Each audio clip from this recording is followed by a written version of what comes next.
noite, eu sou Rosiane Kennedy e você confere com a gente a partir de agora as notícias que circularam hoje nos corredores do poder. O presidente Michel Temer fala em investidores internacionais e ressalta que vai chegar até o fim de 2018 com a casa arrumada. No evento em São Paulo, os presidentes da Câmara e do Senado reforçaram o apoio ao governo para a aprovação das reformas aqui no Congresso Nacional. Todos os detalhes a partir de agora, aqui diretamente de Brasília, pela TV Brasil, pela Rádio Nacional e emissoras públicas de todo o país. A gente começa justamente falando sobre este evento que o presidente da República, Michel Temer, participou hoje em São Paulo. Ele falou para investidores estrangeiros e o foco, obviamente, foi econômico, para ressaltar, no discurso ali feito de Temer, ressaltar que a economia está se recuperando e se modernizando e também observar a necessidade das reformas que tramitam no Congresso Nacional. Quem tem os detalhes sobre as declarações do presidente Temer neste evento e a dimensão, inclusive, deste evento de investidores em São Paulo, é Vanessa Casalino, que fala com a gente diretamente da redação da TV Brasil. Boa noite, Vanessa. Oi, Rosinha, boa noite para você, boa noite a todos. O presidente Michel Temer esteve hoje aqui acompanhado de ministros e também dos presidentes da Câmara e do Senado, participando da abertura de um fórum de investimentos. O presidente falou por mais de 20 minutos e não se referiu às delações dos donos da JBS, que envolveram o nome dele e deram início às turbulências políticas. Há uma plateia formada por investidores internacionais, como você já disse. Temer falou que seu governo fez muito e em pouco tempo e que agora os estrangeiros encontram aqui uma economia que se recupera e se moderniza. Temer afirmou ainda que os governos anteriores adotaram medidas populistas e que no governo dele não há um plano B na trajetória do reequilíbrio das contas públicas e da responsabilidade fiscal. Michel Temer sinalizou que fica no Planalto até o fim de 2018 e disse que o país está no rumo certo. Nós pusemos o país nos trilhos. Quem apanhar a locomotiva em 2018 encontrará os trilhos no seu lugar. Por isso, agora é continuar a travessia. Nós chegaremos ao fim de 2018 com a casa em ordem.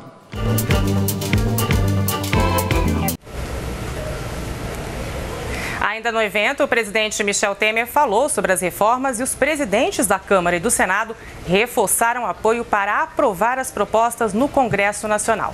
Mas quem tem esses detalhes políticos é Daniele Popov, da TV Brasil, aí em Brasília. Daniele, boa noite.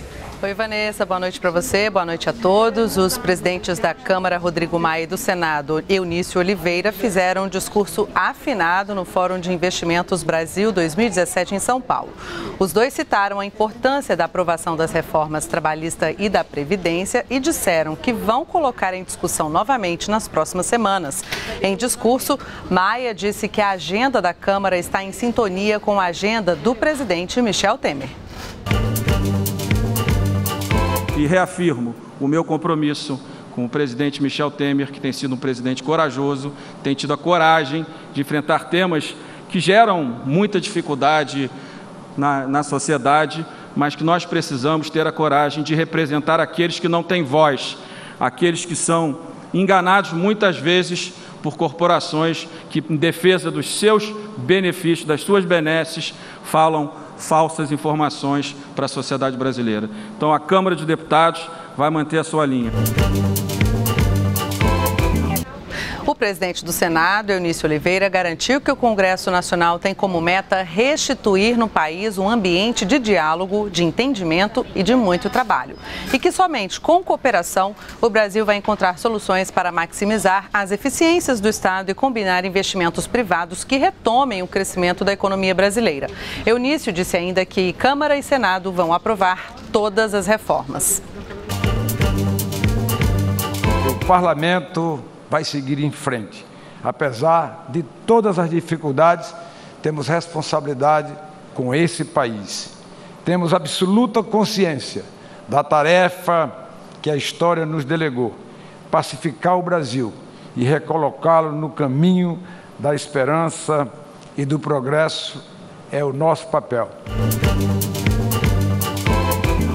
O presidente do Senado finalizou o discurso dizendo que essa interação entre governo e Congresso tem compromisso com as reformas, com o avanço da economia, com o país e com a paz social. Rosinha, eu volto com você. Obrigada, Daniele Popov. Olha, por falar em reforma, um dos principais assuntos desta terça-feira aqui no Congresso, e era uma expectativa desde a semana passada, era a discussão da reforma trabalhista na Comissão de Assuntos Econômicos do Senado. A expectativa era de que a votação fosse hoje, mas teve um acordo entre oposição e base governista, ali um acordo dos dois grupos, e essa votação ficou para a semana que vem. Mas quem vai explicar para a gente que acordo foi esse, em que termos, é Mariana Jungmann, nossa setorista no Senado Federal. Mariana, inclusive, conta pra gente os detalhes, né? Não só sobre esse acordo, mas do que estava sendo discutido agora há pouco no Senado, justamente sobre essa reforma. Boa noite. Boa noite, Rosiane. Então, vamos por partes. Depois daquela confusão lá da semana passada, que a gente contou aqui, que teve os senadores quase chegaram às vias de fato na comissão. Chamaram até para ir para a rua brigar, empurrão. Chamaram para resolver lá fora, viu? Depois dessa confusão toda, o relatório da reforma trabalhista tinha sido dado como lido pelo presidente da Comissão de Assuntos Econômicos, o senador Tasso Gereissati, mas hoje, mais calmos, os senadores conseguiram fazer um acordo para que a votação ocorra na próxima terça-feira na Comissão de Assuntos Econômicos do Senado, e o senador Ricardo Ferraço, que é o relator dessa matéria, fez então a leitura do seu relatório. A gente já tinha adiantado aqui, ele recomendou a aprovação do texto conforme o enviado pela Câmara dos Deputados, sem alterações, para que não precise retornar novamente aqui para a Câmara para ser reavaliado pelos deputados. Mas ele colocou na sua, digamos assim, introdução, 6 pontos que os senadores querem ver vetados pelo presidente Michel Temer e regulamentados posteriormente. Ricardo Ferraço falou sobre isso. Vamos acompanhar. Nós achamos que é mais viável, é mais importante que nós possamos fazer esse entendimento em torno dos vetos que serão ou que estarão sendo consignados e em torno, no caso específico, da edição de uma medida provisória regulamentando melhor, com mais critério, a jornada intermitente de trabalho, reconhecendo essa realidade no mercado de trabalho do nosso país e permitindo que essas pessoas, que em lugar de trabalharem, como acontece hoje, sem carteira assinada, sem direito, possam, pela regulamentação da jornada intermitente para a atividade de comércio e de serviço, terem acesso e direito a tudo que está consagrado na Constituição Federal. Só que esse acordo foi de procedimento, vamos dizer assim. Então, a oposição não concorda com o mérito da matéria e não concorda com a ideia de deixar para o presidente resolver questões que os próprios senadores consideram que têm que ser modificadas, e por isso decidiu apresentar um voto em separado. Um desses votos, aliás, vão ser provavelmente mais de um, é do senador Paulo Paim, que também falou sobre isso hoje. Vamos acompanhá-lo. Se o próprio relator da matéria, que fala aqui pelo governo, é contra esses pontos, o que o Senado tem que fazer? Tem que alterar o que veio da Câmara, senão o Senado vira uma casa carimbadora.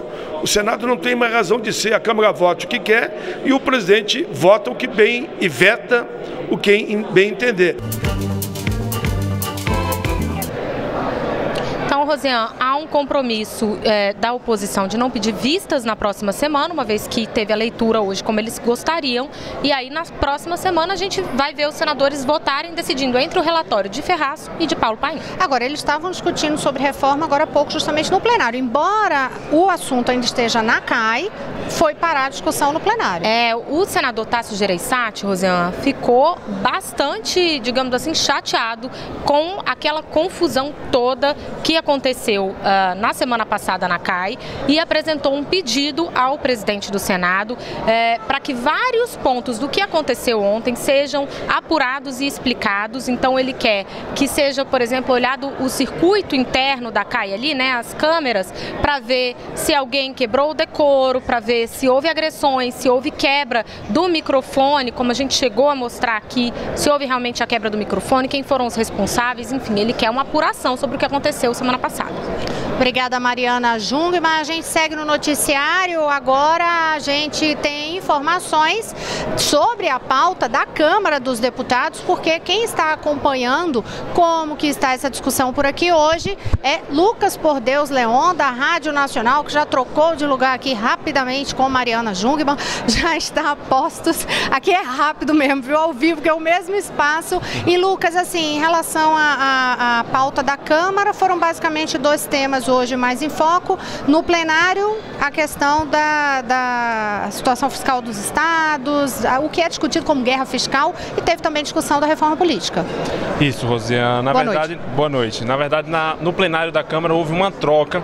Acabei de conversar com o líder do governo, o deputado André Moura, do PSC, líder do governo no Congresso. Ele disse que a guerra fiscal vai ficar para amanhã. Esse projeto aí que prevê acabar com a disputa entre os estados para chamar empresas para os seus estados, né? Os estados dão incentivos fiscais, as empresas vão para determinado estado em relação a outro, e isso hoje é considerado ilegal pela legislação. Eles querem legalizar essa questão. Isso foi transferido para amanhã, porque o STF vai discutir essa questão, o que pode tornar todos esses incentivos dados por todos os estados ilegais, fazendo as empresas ter que devolver esses recursos que foram renunciados, essas renúncias fiscais. Portanto, foi transferido para amanhã, e hoje eles estão discutindo a PEC da vaquejada, Rosiana, que teve bastante polêmica, quando no ano passado o STF tomou uma decisão que na prática proibiu a vaquejada em vários pontos do país. A vaquejada, para quem não sabe, é uma atividade bastante comum no Nordeste, quando o vaqueiro corre atrás do boi, né, Rosiana, e derruba ele pelo rabo. O STF alegou que isso se trata de maus tratos aos animais, mas o Senado entende diferente, que é uma atividade cultural e economicamente importante, principalmente no Nordeste. Já foi aprovada no Senado e agora vai ser discutida aqui na Câmara, que precisa ser votada também em 2 turnos. E em relação a isso, né, Lucas, até ressaltar que ao longo dessa semana a gente vai acompanhar esse desdobramento e dar mais detalhes sobre essa atividade, que é uma atividade extremamente importante, principalmente ali no Nordeste do país. Isso mesmo. Portanto, eles vão discutir isso, porque mais tarde está marcado ainda a votação dos vetos presidenciais. Estão na pauta aí 17 vetos, uma sessão conjunta de senadores e deputados para analisar esses vetos. Por isso não deu tempo de votar o projeto da guerra fiscal. Mas como você também falou, a Comissão da Reforma Política está discutindo o 3º relatório do projeto da reforma política, que é o mais importante, que ele traz a questão da lista pré-ordenada. Então, os brasileiros não votariam mais em candidatos, mas sim em partidos, e que esses partidos trariam uma lista com os deputados ou os vereadores que seriam eleitos caso votassem neles, né, Rosiana? Além da questão do fundo também, se criar um fundo para financiamento, já que o Supremo considerou inconstitucional a doação empresarial para campanhas. Eles discutem também a criação de um fundo neste 3º relatório. Já foram aprovados 2 relatórios, esse é o 3º e o último, e portanto fica aí em stand-by para ser votado. Eles querem que seja votado até setembro, para dar tempo de já valer para as eleições de 2018, Rosiana. E a gente vai acompanhando. Se tiver novidades ainda, inclusive durante o jornal, já corre de volta aqui e conta pra gente. Agora, a gente sabe que nos corredores do poder tem prestação de serviço. Quem traz as informações pra gente, Marcelo Brandão, diretamente da redação da Agência Brasil. Boa noite, Marcelo. Boa noite, Rosiana. Boa noite a todos que nos acompanham. O Enem, o Exame Nacional do Ensino Médio, tem já confirmados pouco mais de 6 milhões de candidatos. A informação foi divulgada hoje pelo Ministério da Educação. E esse número pode mudar, porque estudantes que tiveram pedido de isenção da taxa de inscrição negado ainda podem recorrer. Ao todo, 7 milhões e 600 mil estudantes fizeram a inscrição, mas ela só é confirmada após o pagamento da taxa, que neste ano foi de R$ 82. Ainda sobre educação, o Ministério da Educação também divulgou hoje as primeiras notas de corte do SISU, o Sistema de Seleção Unificada, do 2º semestre. É possível acessar pela internet a nota mínima necessária para passar em cada um dos cursos oferecidos pelo sistema. A nota é calculada diariamente com base no número de vagas disponíveis e no total de candidatos inscritos para aquele curso. O candidato que já fez a inscrição poderá consultar a própria classificação parcial na opção do curso escolhido. O endereço eletrônico do programa é o sisu.mec.gov.br. E uma notícia de saúde, Rosiana, porque 39 hospitais universitários federais participam amanhã do 2º Mutirão Nacional da Empresa Brasileira de Serviços Hospitalares, a EBSER. A previsão é que sejam realizados mais de 8 mil procedimentos via Sistema Único de Saúde, o SUS, em um único dia. As unidades de saúde, espalhadas nas 5 regiões do país, vão oferecer quase 700 cirurgias, cerca de 5 mil exames e mais de 3 mil consultas em várias especialidades. O objetivo é reduzir a demanda reprimida nas unidades e na rede do SUS. Rosiane. Obrigada, Marcelo Brandão. Daqui a pouquinho eu volto com outras informações nos Corredores do Poder.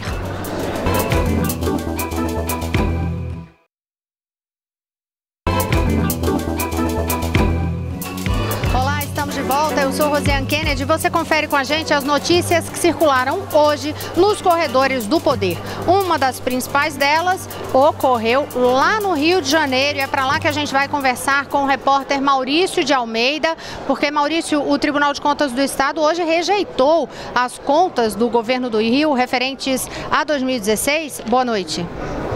Boa noite, Rosiane. Foi isso mesmo, uma decisão unânime do Tribunal de Contas do Estado do Rio de Janeiro. Por 4 votos a 0, as contas do governador Luiz Fernando Pezão e do vice Francisco Dornelles foram rejeitadas. Dornelles, no ano passado, chegou a assumir o comando do governo do Estado, enquanto Pezão se licenciou para tratar de um câncer. Por isso, ele também teve as contas analisadas e as contas, tanto de Dornelles quanto de Pezão, foram rejeitadas. A partir de agora, essas contas vão ser encaminhadas para a Assembleia Legislativa do Rio de Janeiro, que vai decidir se concorda ou não com a decisão do Tribunal de Contas do Estado. Segundo o Tribunal de Contas, as contas foram rejeitadas porque Pezão não cumpriu alguns artigos da Constituição, que prevê, por exemplo, a aplicação de 12% do orçamento em saúde. O governo do Estado aplicou apenas 10,42%. Já na educação, deixou de investir 840 bilhões de reais no Fundo Nacional para o Desenvolvimento da Educação Básica.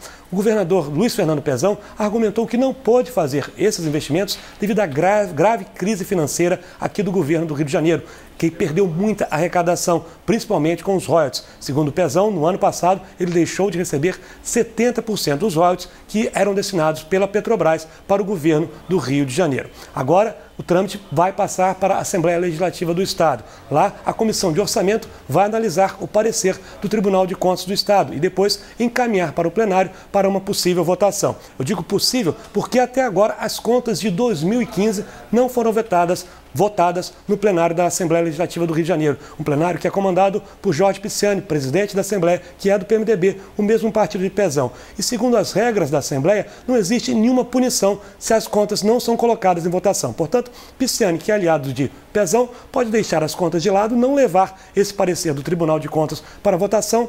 E não existe nenhuma punição para isso. Lembrando que na Assembleia, Pezão tem uma facilidade em ganhar as votações, tanto que na semana passada venceu votações polêmicas com uma certa facilidade. Mas a oposição está pressionando, tanto que hoje à tarde o pessoal já entrou com mais um pedido de impeachment contra Pezão por crime de responsabilidade. Só que na semana passada, o presidente da Assembleia arquivou outros 8 pedidos de impeachment contra Pezão. Rosiane. Maurício, eu vou aproveitar para saber também informações contigo a respeito da pressão que deputados estão fazendo para que haja uma intervenção federal aí no Rio de Janeiro nas áreas de saúde e também de segurança. O que é exatamente que eles estão pedindo, a quem que eles estão recorrendo? Olha, Rosiane, neste exato momento aí na Universidade de Brasília, parte da bancada do Rio de Janeiro, da bancada federal, está reunida com o Procurador-Geral da República, Rodrigo Janot, fazendo exatamente esse pedido de uma intervenção federal, tanto na área de saúde aqui do Rio de Janeiro, quanto na área de segurança. Eles acreditam que o governo do Estado não tem mais condições de garantir a segurança, nem de oferecer uma saúde pública de qualidade aqui no Rio de Janeiro. O pedido está sendo feito para Janot, que vai analisar se encaminha ou não esse pedido para o Supremo Tribunal Federal. Aí caberá ao Supremo decidir ou não por essa intervenção aqui no Rio de Janeiro. Mas eu estou aqui com alguns números que realmente são assustadores. De abril do ano passado para abril desse ano, o número de roubo de veículos no estado do Rio aumentou 40,8%. O número de assaltos em ônibus aumentou 22,9%. E o número de pessoas mortas em operações policiais cresceu 58,9%. Realmente, os números nada animadores, Rosiane. Obrigada, Maurício de Almeida, diretamente da TV Brasil, no Rio de Janeiro. A gente segue no noticiário, agora a gente vai até o estúdio da Rádio Nacional aqui em Brasília conversar com Jéssica Gonçalves. Jéssica, essa semana, inclusive, como a gente antecipou aqui esta semana, né, teve a confirmação de que amanhã vai tomar posse o novo ministro da Justiça, Torquato Jardim. A gente antecipou isso aqui, a data da posse a gente antecipou aqui na segunda-feira. Agora, para o Ministério da Justiça, essa posse está confirmada para amanhã. No entanto, para a substituição no Ministério da Transparência, né, a CGU, o que tinha sido convidado, que é o ex-ministro da Justiça, Osmar Serralho, ele não aceitou esse convite. Boa noite.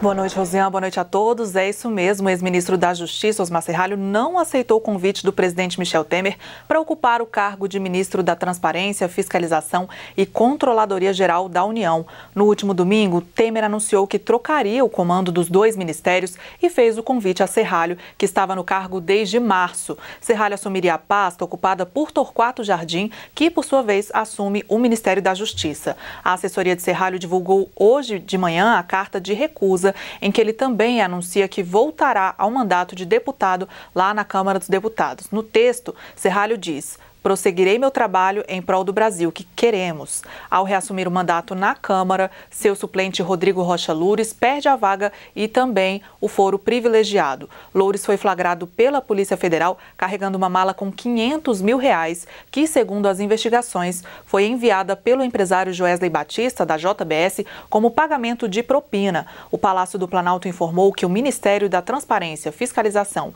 e Controladoria Geral da União, CGU, será comandado interinamente pelo atual secretário executivo da pasta, Wagner de Campos Rosário. Voltamos com você, Rosiane. Obrigada, Jéssica Gonçalves. Agora vamos conferir as últimas notícias na Agência Brasil. Rosiane, o ministro do Supremo Tribunal Federal, Edson Fachin, autorizou hoje a Polícia Federal a tomar o depoimento do presidente Michel Temer. De acordo com a decisão, Temer deverá depor por escrito e terá 24 horas para responder às perguntas dos delegados. Temer é investigado na corte após ter sido citado nos depoimentos de delação premiada da JBS. O prazo de 24 horas começa a correr a partir do recebimento dos questionamentos. E o ministro Edson Fachin também decidiu hoje separar as investigações sobre Michel Temer e o senador afastado Aécio Neves. Temer e Aécio eram investigados no mesmo processo, porque os dois foram citados nos depoimentos de Joesley Batista, dono da JBS. As decisões foram motivadas por pedidos de desmembramento dos inquéritos pelos advogados de defesa. De acordo com a defesa de Temer, ele deve responder aos fatos em inquérito separado, porque as condutas atribuídas a ele não têm relação com as acusações contra Aécio Neves e o deputado federal Rodrigo Rocha Loures. E a segunda turma do Supremo Tribunal Federal decidiu manter o ex-diretor da Petrobras, Renato Duque, preso no âmbito da Operação Lava Jato. A segunda turma é o colegiado responsável por julgar as questões relativas à Lava Jato e a decisão foi unânime. O ministro Dias Toffoli, relator dos pedidos de extensão da prisão, lembrou que Duque é dono de cifras milionárias depositadas no exterior e movimentou suas contas buscando dissipá-las, mesmo durante as investigações. Duque foi condenado em primeira instância pelo juiz federal Sérgio Moro. Os ministros Gilmar Mendes e Ricardo Lewandowski votaram pela manutenção da prisão, mas criticaram o uso de prisões provisórias durante longos períodos de tempo. Duque, por exemplo, está preso preventivamente há mais de 2 anos em Curitiba, por determinação de Sérgio Moro. Rosiane. No internacional, provavelmente, né? E agora a gente vai ao estúdio da Rádio Nacional, porque Jéssica Gonçalves tem informações sobre a CPI da FUNAI. Rosiane, a CPI da FUNAI encerrou os trabalhos nesta tarde. O relatório final pede o indiciamento de quase 100 pessoas e sugere mudanças em leis. O texto do relator, deputado Nilson Leitão, do PMDB de Mato Grosso, já havia sido aprovado, mas faltava votar 2 dos principais itens. Nesta terça-feira, a maioria dos deputados da comissão votou por manter os pedidos de indiciamentos, entre eles o de procuradores, antropólogos, padres, indígenas e servidores públicos. Eles são acusados de fraudar processos de demarcação de terras no Rio Grande do Sul, Santa Catarina, Mato Grosso do Sul e Bahia. Nomes como o ex-ministro da Justiça, Eduardo Cardoso, também estão na lista. Deputados de oposição afirmaram que vão à Justiça para invalidar os resultados da CPI. Rosiane.